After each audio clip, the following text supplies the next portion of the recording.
Hello, everyone.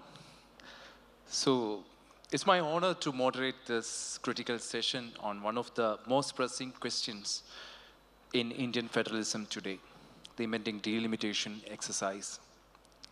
So we have uh, the best person to talk about it, Sri Mathew Kuzhalnadan. He's one of the most dynamic political leaders of the Congress Party from Kerala. He's also known for his sharp legal acumen and vocal advocacy on issues of governance and equity. Welcome, sir. Thank you. Sri Kuzhalnadan. So, southern states like Tamil Nadu and Kerala have been exemplary in population control for decades, achieving fertility rates well below the national average.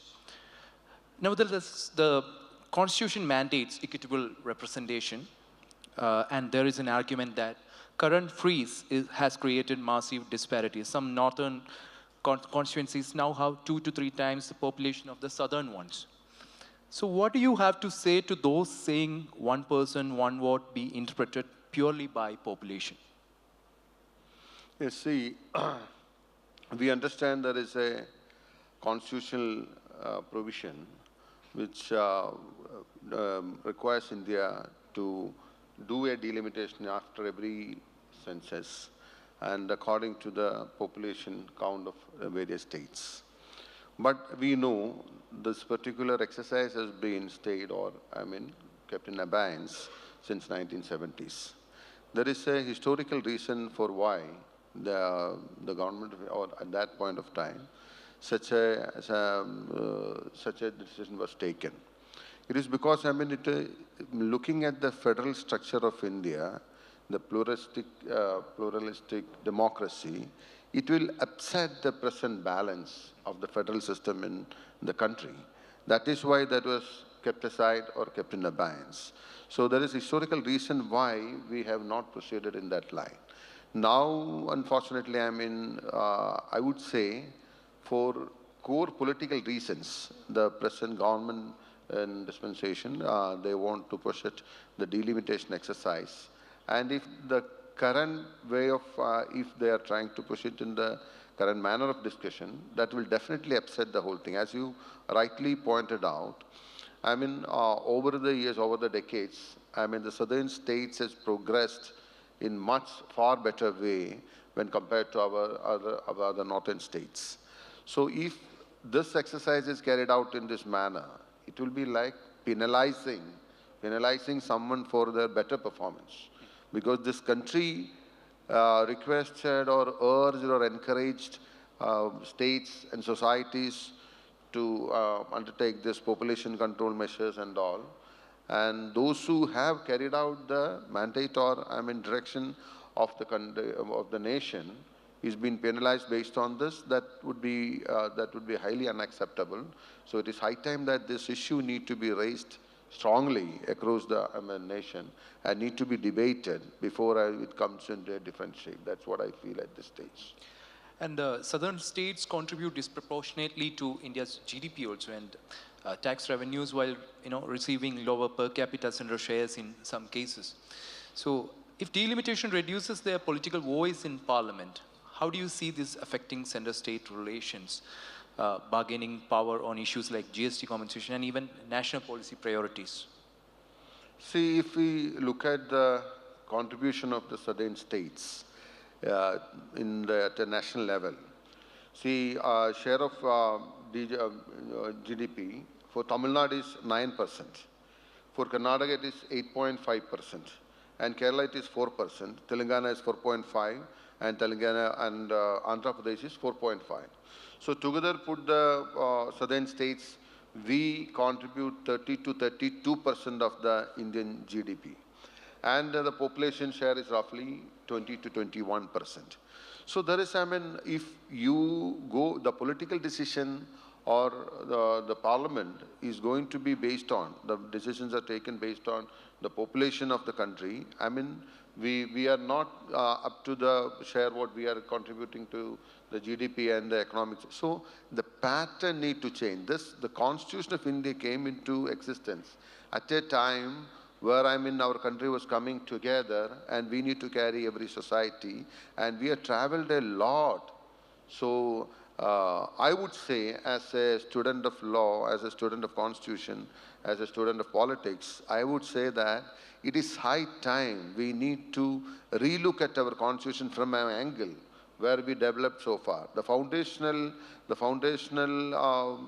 should remain the same, or the larger constitutional ethos should remain the same, but for a progress, we should relook at the constitutional framework of addressing the federalism. Because now we could see that, if I look the case of Kerala, the 10th Finance Commission, we were having the share from the center was around 4%.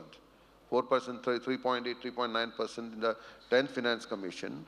Now reaching 15th Finance Commission, we are getting 1.1. So there's a drastic reduction. The reduction is because, we progress well in literacy, we progress well in education, we progress well in healthcare. So the entire world, is encouraging or incentivizing better performance. But unfortunately, here is on the other side, is the other way around. If you are performing well, you are penalized for the same. So that this kind of approach need to be relooked into. And definitely, we should take care of the other side of the country, that's for sure. That this is not the way. Now, subtly, around the political corners, the murmuring has started already. We are getting a raw deal from the center. We are not getting our due share. We are not being taken care properly. So this is not something that very simple and small. For a pluralistic democracy or a federal country, such emotions should be addressed at the earlier stage. And also, if the delimitation is pushed in that level, I am afraid that this feeling may get intensified and these emotions will be much more. And this may lead to political turmoils. So we need to be careful about it. That's what I would suggest at this stage. So are you suggesting that different states should be judged from different scale? Like, is it like different scales should be applied for different kind of states?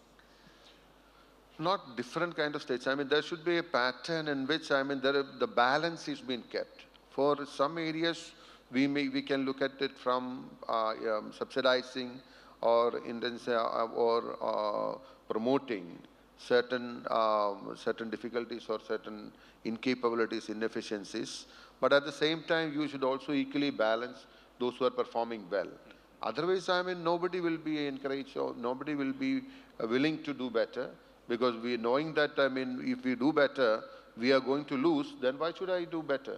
So that yardsticks need to be changed, and there should be approach where, the genuine interest or genuine effort should be to keep the balance. That's required. So you said about the southern states coming together as a collective voice, but how that should be, framed, for this purpose, to deal with the delimitation? See, as the Constitution, we are a federal structure where we respect this plurality, we respect the diversity, and the constitutional directive principles say that we should preserve the diversities of India, and we should encourage the diversities in every manner. So historically, we decided to have our states based on this language. Okay, the reorganization of states, basically it was based on language, and there is a set pattern for India. It has been accepted, which has been practiced, and which is in practice for several decades. Since after the independence, we are going like that. So there is identities created, and there is emotions created based on this statutes. So if somebody feels that we are losing out, then there will be a problem. So that should not be there. That's what we are trying to tell you. And now, if you look at the Indian political, our constitutional setting, there is, both the upper house and the lower house operates on majority. So the democratic majority, should it be merely on numeric numbers, or it should be based on the respecting the federal structure. That is what I indicated initially, that it's high time that we relook our constitution from an angle of, purely protecting the federal values and also strengthening the federalism in the country.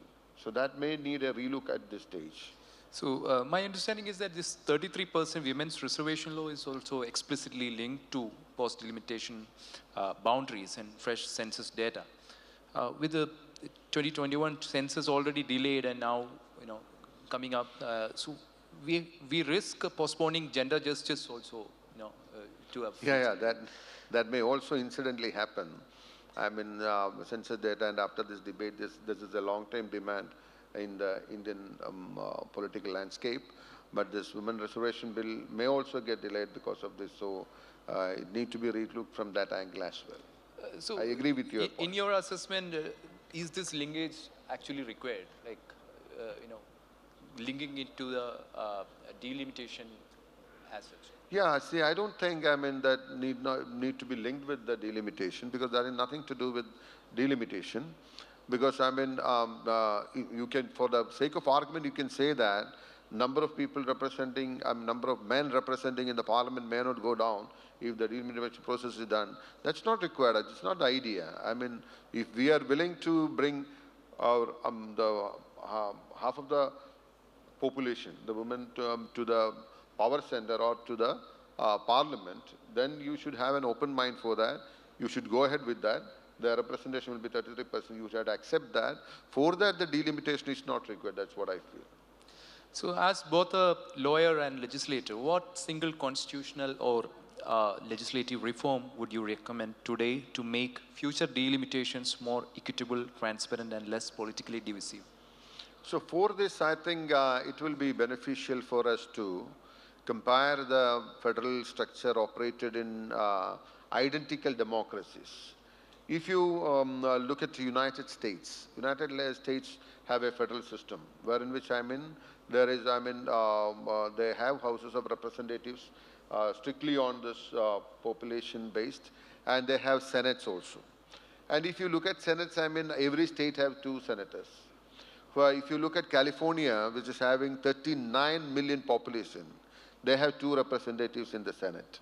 And also if you look at Wyoming, less than 1 million population, they also do have 2 senators in the Senate. So that shows, every state is being equally represented and their interest has been taken care of. So that way, if you look at this Germany also, this Bundestag is a population-based chamber, and this Bundesrat is the state governments directly represented. Every state is equally represented in Germany. And if you look at the Australian model also, the House of Representatives is population-based, and the Senate, equal representation for every state. 12 representatives from every state is there in the Senate. So that way, none of the states, whether it is less in numbers, whether it is minority dominated, whether it is having its own different identity, they don't lose out. They have an equal say in the decision making, in the policy framing process. So that way, it is high time that India should relook at, that's what I started with my point with. We need to relook at the constitutional framework, wherein which the federal structure, federalism, and also the concept of federalism is further strengthened, rather, diluted or, weakened. So weakening federalism will raise political threat for the existence of the nation. That's what I think. So this delimitation, the present debate going on, need to be guided in the right way, right manner. Otherwise, it can lead to unforeseen troubles. And also, I think at this stage, the southern states should come together to address this issue. Otherwise, ultimately, we will be the losers. If we are not willing to defend our space, people will encroach. That's for sure. That will happen.